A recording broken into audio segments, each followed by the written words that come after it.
Hi guys, welcome to Shine on Sundays. I'm great. I am great. I'm really happy to see you here today.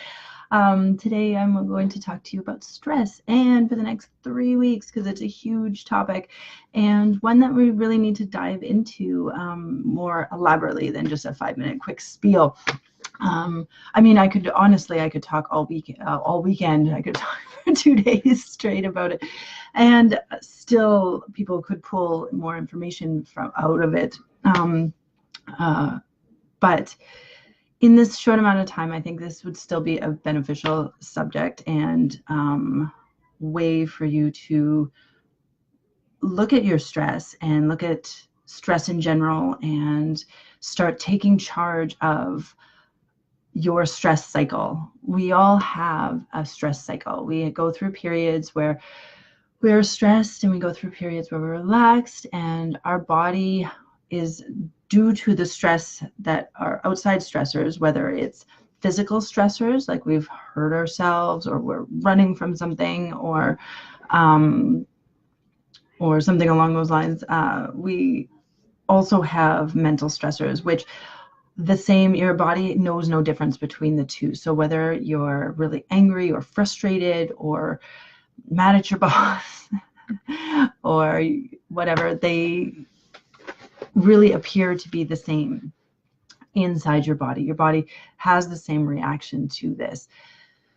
So the cycle goes up and down and up and down. And when we're small, when we're babies, we feel stress, we cry out, and hopefully our mothers or caregivers respond to that stress and we calm down.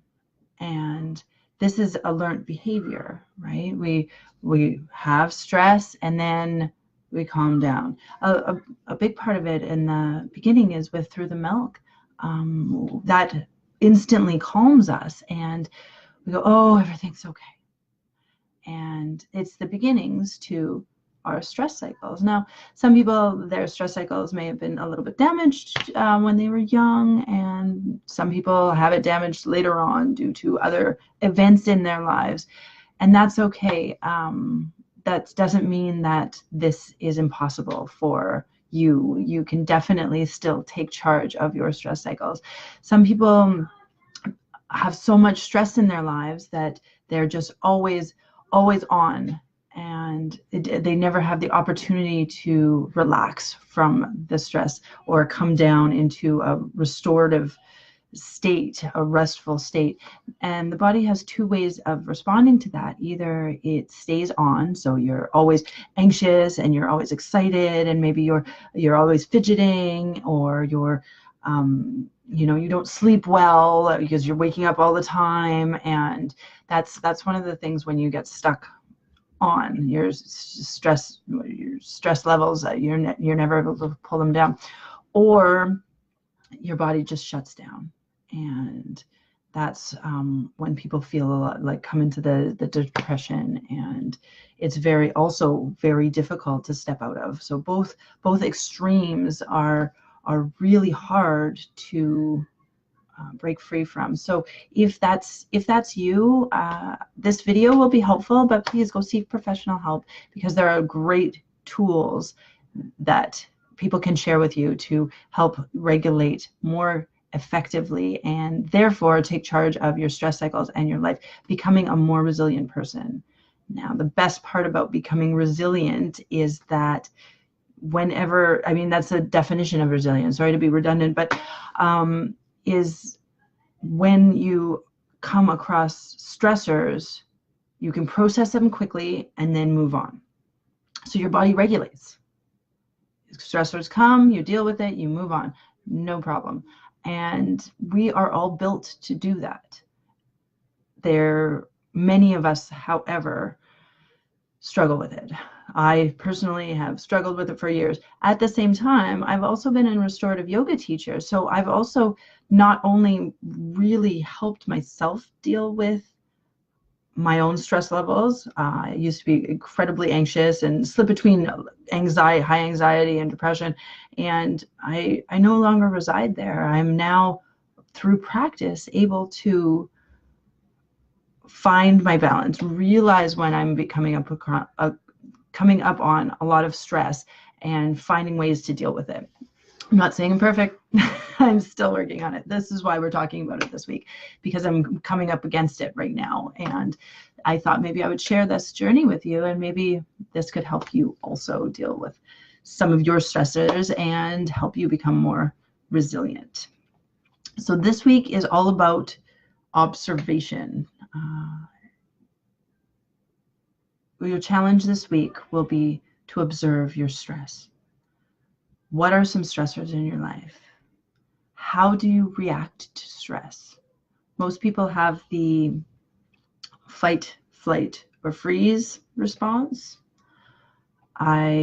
Growing up, I always had the freeze response, and that proved to be not very effective in some stressful situations. So I started getting into the fight response or the flee response. So now I have them all. I could use them all.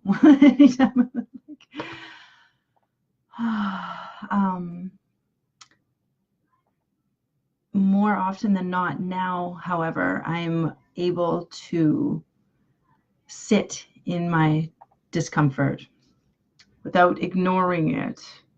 I may decide to remove myself, which maybe is the fleeing. I may decide to remove myself, or I may be able to sit if I must, if I have a child that's screaming who needs me and I'm starting to feel triggered. I can sometimes now reach deep within my heart and see myself in this little being and pull out that empathy and use that empathy as an anchor to keep me present and from losing my cool and stressing out. But I digress. Back to what we're doing this week. So, what are your stressors? Observe. What are your stressors? Maybe write them down so that next week we can kind of work with them. What are your stressors? What's your tendency? How do you react to them? And where are you on the spectrum? Are you more on the high energy stressor where you're just always going, or are you more of the low and slow where your body's just like sluggish and struggles with daily activities and such? So sort of place yourself, on from 1 to 10, 10 being the really high energy and 0 being the really low. Where are you? And 5 is, you're able to deal with all your stuff, no problem. Where are you on that scale? And we may move around on it from time to time and, within our lives. But where are you right now? And next week, we're going to talk about some great things we can do in order to actively practice going in the stress circle. So if we're really stressed out, being able to bring ourselves back down into a restful state. So for those of you that are really more into the neuroscience part, if your parasympathetic nervous system, when that's activated, that's when you're really stressed. When you're really, the other way around. The sympathetic nervous system is when you're really stressed, and when you're fight, flight, or freeze state. So coming from there and then coming back down into our parasympathetic nervous system where our body can rest and digest and repair. These are vital parts of our body. If we don't have the opportunity to rest, digest, and repair, we're going to get chronically ill. So let's start working on taking charge of those stress cycles, okay? I will see you next week.